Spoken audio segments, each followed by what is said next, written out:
que podamos hacer es qué es lo que no ha cambiado, ¿no?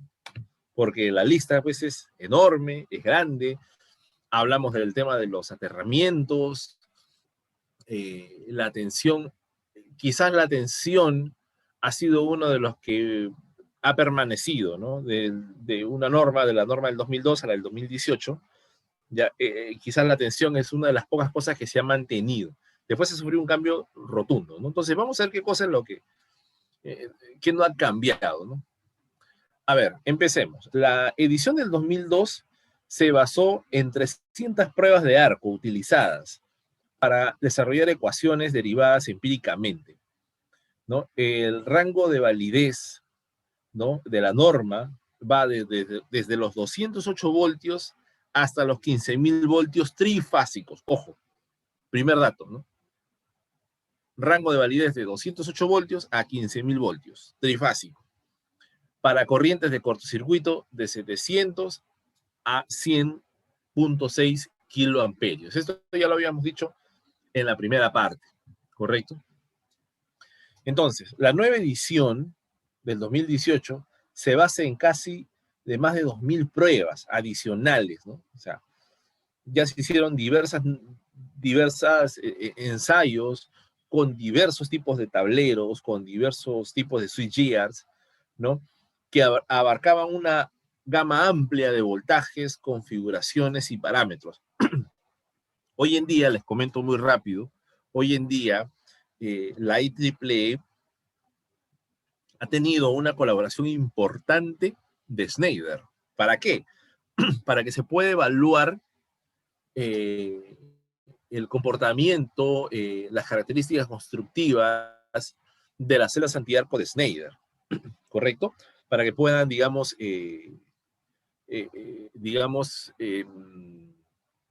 para que puedan ser evaluadas las celdas antiarco.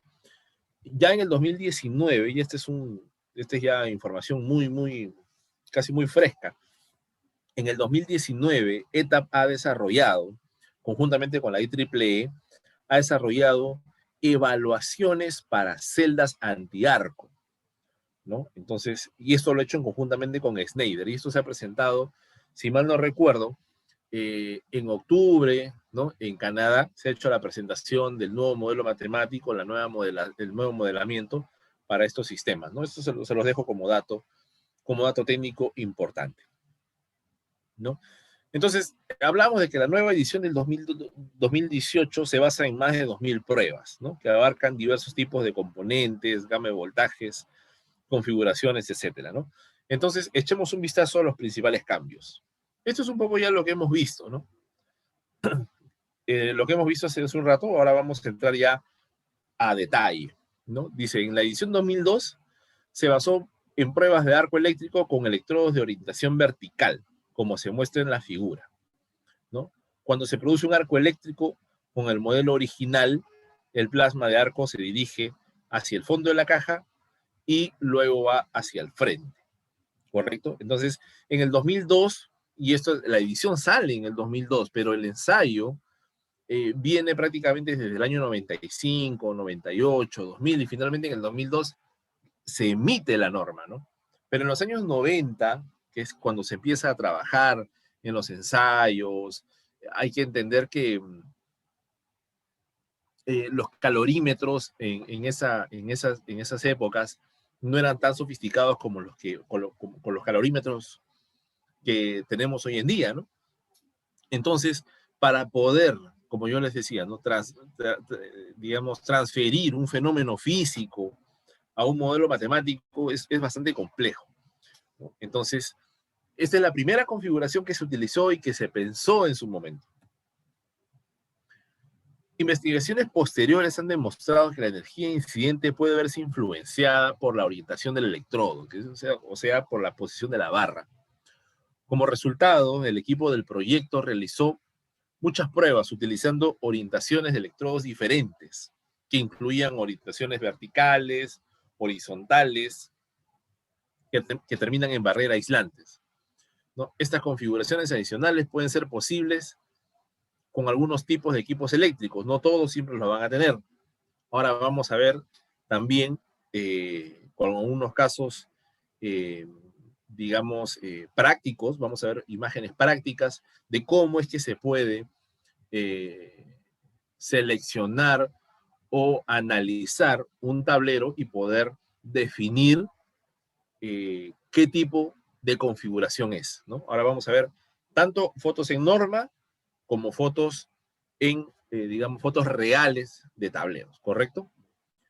El nuevo modelo incluye 5 configuraciones diferentes, ¿no? Como se ilustra en la figura del 1 al 5.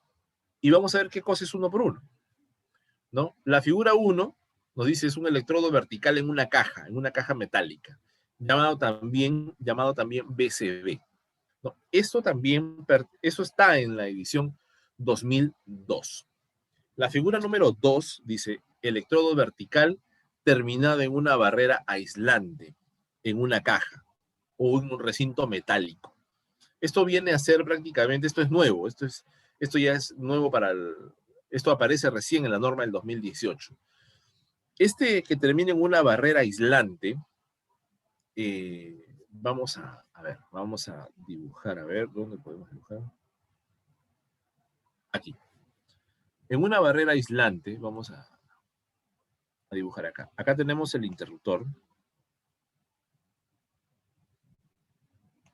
¿correcto? Y tenemos los cables que llegan aquí. ¿Estamos de acuerdo? Y tenemos los cables que salen del interruptor. Muy bien. Entonces, ¿qué nos dice? O sea, la norma dice que el electrodo vertical, y todo esto está dentro de una caja metálica, ¿no? Dentro de una caja metálica. Muy bien. La norma dice que una de las posiciones es un electrodo vertical, pero también existe una posición vertical que termina en una barrera aislante.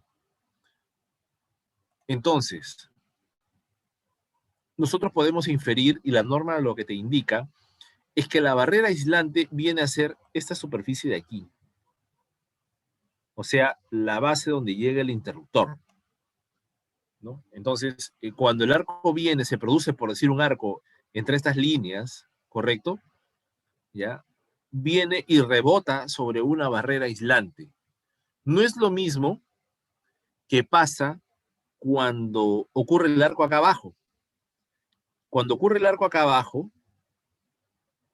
por decir, porque hay óxido, porque hay agua, por diversas cosas, porque yo puedo incluso, por ejemplo, ¿no? Vamos a dibujar acá. Vamos a considerar que este es el interruptor y acá tengo los pernos, ¿no?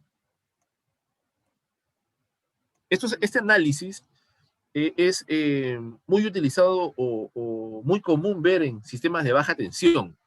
En los sistemas de media tensión, vamos a hacer un paréntesis, en los sistemas de media tensión, ¿ya? La probabilidad de arco que ocurra es relativamente baja. ¿Debido a qué? Debido a que es más difícil que un personal electricista pueda entrar a las barras de 4160, a las barras de 10.000, a las barras de 22.9, ¿no? A las de 4160, por el tipo de encerramiento, porque el interruptor está en un cubículo muy aparte de la celda, ¿no? En cambio, cuando yo tengo un MCC, un interruptor general en 460, vemos pues que el interruptor está ahí, tranquilamente cualquiera le puede, hablando así muy sinceramente, cualquiera le puede sacar la pantalla, ¿no? La barrera física, ¿no? Y puede conectar, ¿no? Y puede conectar ahí, eh, digamos, poner la llave, ¿no? Y aquí lo que vamos, ¿no? Entonces, ¿qué cosa? Para poder ajustar los pernos. Entonces, ¿cuál es el objetivo de este comentario? En que el riesgo por arco eléctrico va a estar más presente en los sistemas, en los niveles de tensión, donde el personal electricista tenga mayor interacción, ¿no? Que es principalmente los sistemas de baja tensión. Entonces, aquí, en esta barrera aislante estamos hablando de un B, C, D, D, ¿correcto? Entonces, acá abajo, donde yo voy a tener los pernos, ¿correcto? Entonces, aquí va a estar el cable. Muy bien. Entonces, ha habido, por ejemplo, casos, ¿ya? Por ejemplo, una vez en una mina, se le indicó a un electricista que desconecte los cables, que ya se había desenergizado este sistema. Y la indicación del supervisor fue de que la energía llegaba por arriba y que ya habían desenergizado aguas arriba. Ah, muy bien, entonces el electricista fue, ¿ya? Y agarró y puso la llave, ¿no? Y puso la llave, ¿no? Y acá es, y termina en su llave corona, ¿no? Ahí está, dibujadita la llave. Entonces empezó a sacar este perno, ¿no? Empezó a sacar, saque, saque, saque, saque. En un momento que estaba haciendo su maniobra y el electricista estaba con sus guantes, con su casco, con sus lentes, respirador, todos los EPPs. Ojo, ni uno era EPP ignífugo. Cuando estaba sacando esta línea, accidentalmente, ¡pac! Toca esta línea de aquí. Y ¡pum! Revienta. ¿Qué había pasado? Mal procedimiento, se violaron las 5 reglas de oro, etcétera, ¿no? Entonces, el arco que se produce aquí, y esto llega en forma vertical, ¿no? Entonces, esto de aquí es un BCB, ¿no? Es un arco dentro de una caja metálica, ¿no? Todo esto está dentro de una caja metálica, ¿no? Correcto. Entonces, estas son dos formas diferentes de configuración de electrodos, ¿no? Entonces, ahí ya, ¿qué cosa podemos inferir? Que en un solo interruptor podemos tener dos tipos de configuración diferente. Si el arco ocurre aquí, el arco se va a comportar de una forma. Si el arco ocurre aquí, se va a comportar de otra forma. Entonces, todo eso el software ya hoy en día lo analiza. Lo analiza, ¿correcto? ¿Alguna duda con respecto a estas dos primeras configuraciones? Muy bien, no hay dudas, seguimos.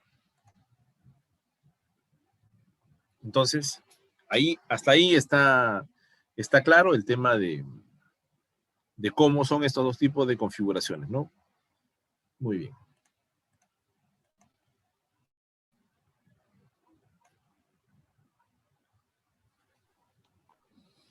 Entonces, dice, luego viene la configuración, es la siguiente. Luego viene el electrodo horizontal, la figura número 3. Dice, electrodo horizontal en una caja metálica. Correcto, en una caja metálica. Y su denominación, su nomenclatura es HCB. ¿Correcto? ¿No? Ahí sí, por ejemplo, tenemos algunas barras, por ejemplo, ¿no? Que están en posiciones horizontales, ¿no? Las mismas barras que están a lo largo, mejor dicho, el bus de barras, eso se puede considerar como una barra horizontal, ¿no? La figura número 4, ya estamos hablando de lo que es el electrodo vertical al aire libre, ¿no? Como por ejemplo el caso de los cutaos, algunos cables que llegan al transformador, ¿no? Los cables que llegan al transformador, ¿no? Este es la bandera del transformador, son ahí sus pernos, y llegan sus cables, ¿no? Llegan sus cables, ¿no? Entonces, esta es una posición vertical al aire libre, ¿correcto? Esta es una posición vertical al aire libre, ¿no? Y eso también era considerado en la norma del 2002, ¿no? Entonces, vamos viendo de que la norma del 2002 solo consideraba dos posiciones, vertical en una caja y vertical al aire libre. Hasta ahí ese momento no se conocía, no se tenía en consideración la posición horizontal. En el 2018 también, luego de investigaciones posteriores, se llegó a la conclusión de que existían electrodos horizontales al aire libre, ¿no? En el caso de los transformadores. Ahora vamos a ver físicamente, mejor dicho, en la norma, cómo son esas imágenes, ¿no?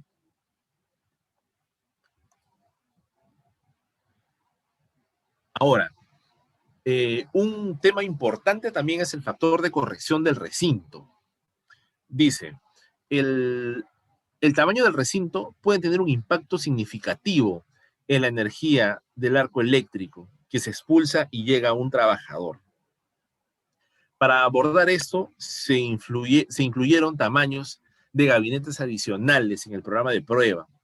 También también se ha introducido un factor de corrección para el tamaño de recinto, para ajustar la energía incidente para recintos más pequeños y más grandes. ¿Qué cosa nos quiere decir esto? Por ejemplo, nosotros tenemos tableros, por ejemplo, vamos a dibujar acá un tablero, ¿correcto? Que tiene un interruptor, por decir, en la parte superior, ¿correcto? Y tiene sus cables que bajan así, ¿no? Como también podemos tener otro tablero, perdón, podemos tener acá un tablero más pequeño y su interruptor acá, ¿no? Acá con su palanquita, ¿no? Y sus cables que salen, ¿no? Entonces, el comportamiento del arco va a ser diferente, ¿no? Ya sabemos que el arco eléctrico se comporta que primero baja y luego sale. Entonces, va a pasar lo mismo con estos tableros, ¿no? Entonces, el software que ha hecho, ¿no? Lo que él ha hecho la IEEE, ha considerado algunos factores de corrección por el tamaño del recinto. Si bien es cierto, nosotros tenemos que ingresar y tomar dato de la distancia de estos tableros, ¿no? Por ejemplo, ¿qué distancia tiene esto? ¿Qué distancia tiene esto de acá? ¿Y cuál es la profundidad del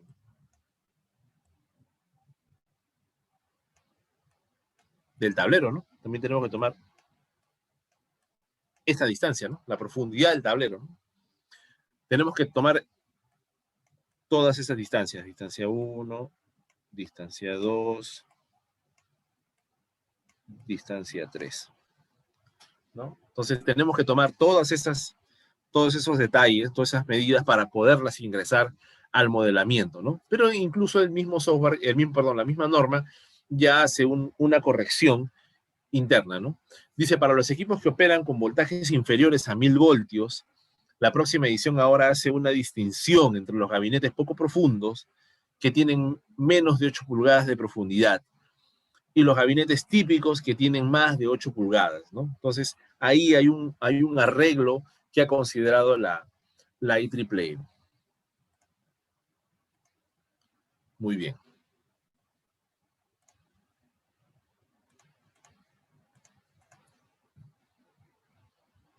Por ejemplo, ¿no? Vemos aquí, ¿no? Este es un tablero de media tensión, donde podemos ver, y es lo que les trataba de graficar hace un momento, ¿no?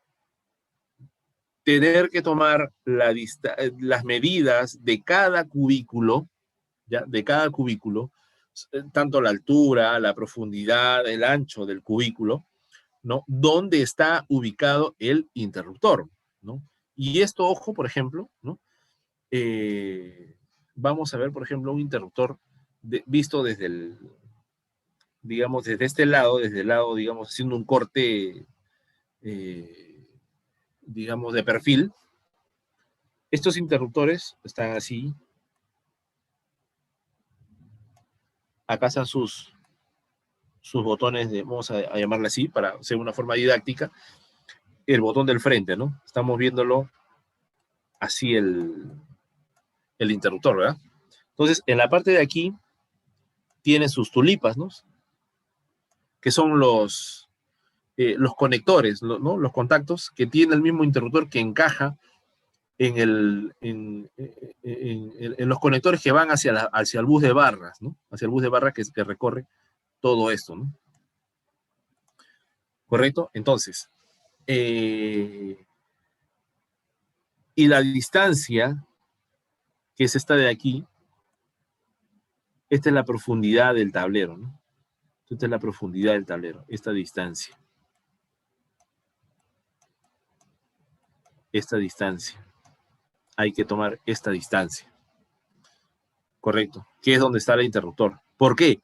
porque habíamos dicho que la fuente de arco eléctrico es donde se puede producir, digamos, el corto, ¿no? Y aquí, si bien es cierto, ya habíamos hablado de que hay interruptores que tienen, digamos, sensores o unos switch de posicionamiento, que si no están bien posicionados, por decir, el interruptor no va a cerrar, etcétera. Pues no toda la tecnología en el mercado es así, ¿no? No todos en el mercado son así, ¿no? Entonces, puede, puede darse el caso de que nos encontremos en un sistema mucho más sencillo, ¿no? Entonces, aquí es donde se podría dar ya la fuente de arco, ¿no? ¿No? La fuente de arco, ¿no? Porque que falle el mismo interruptor internamente, que falle aquí internamente, va a ser bien complicado, ¿no? Bien complicado que falle internamente el mismo interruptor, ¿no? De igual forma con el tema de los circuitos de control, ¿no? También existe alguna cierta eh, estudios, alguna información técnica de que también es posible realizar, eh, digamos, un análisis de arco eléctrico para los sistemas de control, dependiendo mucho del nivel de tensión que se maneje dentro digamos, de este gabinete, ¿no? ¿No? Entonces, ¿qué es lo que nos dice la norma con respecto a la tensión? ¿No? Dice, aunque la tensión, perdón, aunque la edición del 2002 es válida para voltajes de 208 a 15.000 voltios, solo se proporcionan dos ecuaciones diferentes para las corrientes de cortocircuito.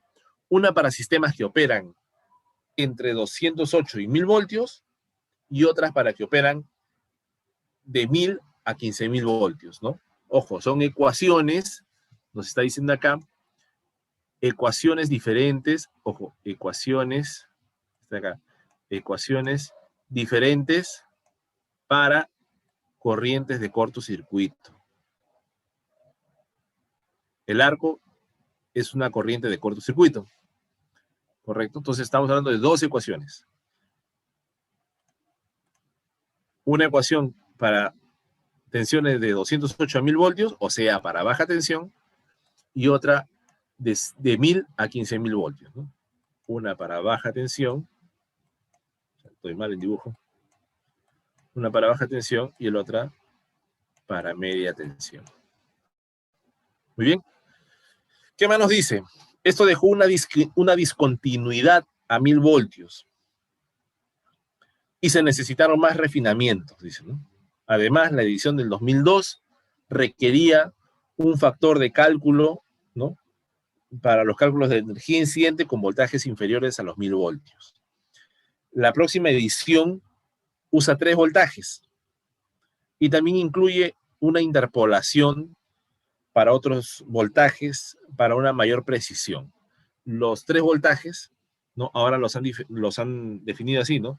Ecuaciones para 600 voltios, para 2.700 y hasta 14.300 voltios, ¿no? O sea, prácticamente el afinamiento de la norma con respecto a los sistemas de tensión, ¿ya? Es importante. ¿Y por qué es importante considerar la tensión? Porque nosotros sabemos qué cosa es igual la potencia, ¿no? La potencia de cortocircuito, ¿no? La potencia del cortocircuito es igual a, en un sistema trifásico, a raíz de 3 por la corriente de cortocircuito por la tensión, ¿no?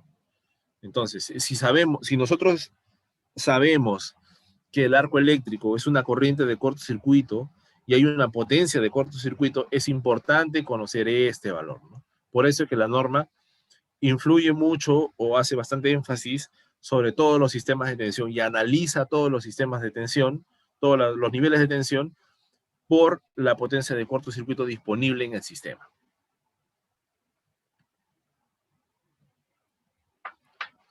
¿Correcto? Muy bien, seguimos.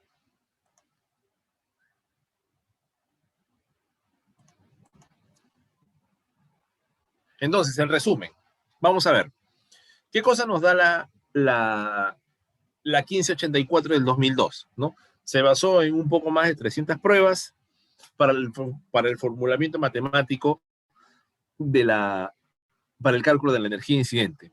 Y solo considera dos posiciones de electrodos, vertical, ¿no? En caja y electrodos al aire. Y solo considera dos ecuaciones para el cálculo de cortocircuito. En cambio, la 1584 del 2018 se basa en más de 2000 pruebas para la formulación matemática de la energía incidente, considera distintas posiciones de electrodos y reformula las ecuaciones para el cálculo de cortocircuito y el cálculo de la energía incidente. Aplica también factores de corrección debido al tamaño de la caja, donde se va a producir el arco eléctrico. Y finalmente aplica un factor de corrección por voltaje para el cálculo de la corriente de cortocircuito. Muy bien.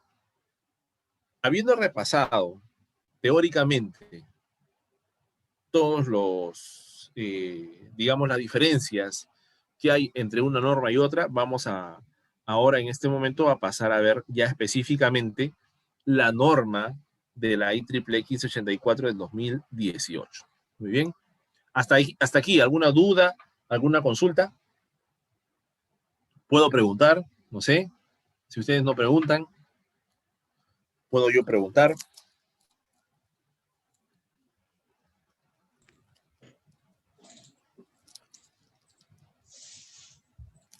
Ese tema de las tulipas que comentó, nosotros tuvimos problemas alguna vez con ese tipo de sistemas en una instalación nueva.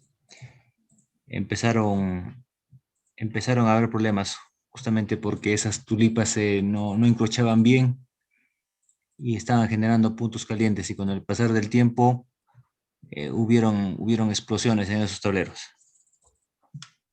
Es importante, mira, qué importante es tu comentario. Muchas gracias. ¿Tu nombre me dijiste, perdón? Fernando. Ah, Fernando, disculpa. Es importante eso lo que comentas porque, como yo les comentaba, ¿no? Eh, Existen celdas muy avanzadas de las marcas más conocidas, ¿no? Schneider, Siemens, General, por decir, ¿no? ABB, ¿no? Que tienen unos switch para la posición del interruptor, ¿no? Pero nosotros como electricistas sabemos pues que esas celdas pues no están en todos los circuitos donde uno va, ¿no? Entonces,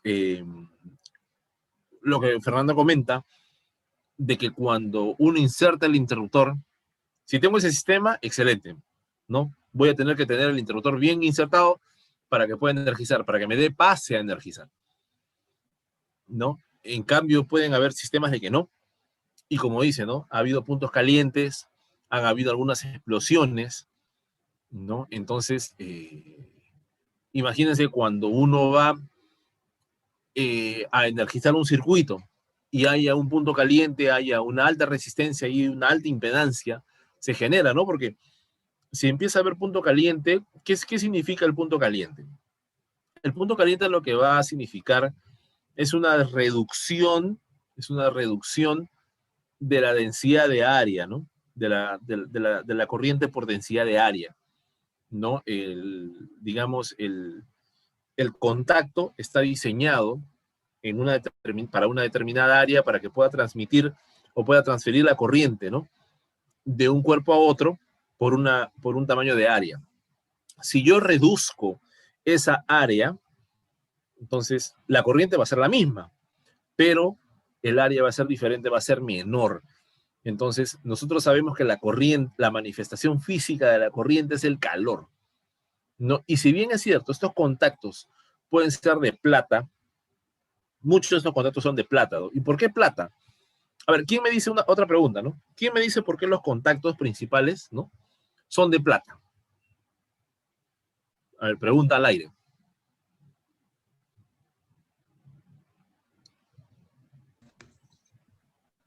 Debe estar relacionado con el tema de que la plata es un mejor conductor de la corriente, ¿no?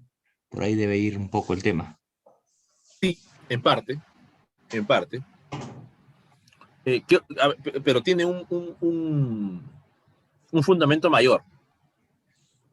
Sí, efectivamente la plata es mejor conductor que el cobre. Pero tiene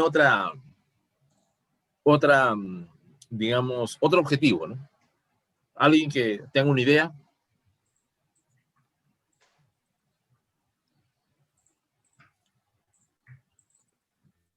Nadie. ¿Por qué los contactos son plateados? No, y no digo el color, sino son bañados en plata. Porque la plata, más allá de ser un mejor conductor que el cobre, es mucho más duro, ¿no? Tiene una rigidez mayor, es más duro, ¿no? Que el cobre, ¿no? Incluso que el mismo oro, ¿no? Que el oro es el mejor conductor de todos, ¿no? Entonces, por eso que todos los contactos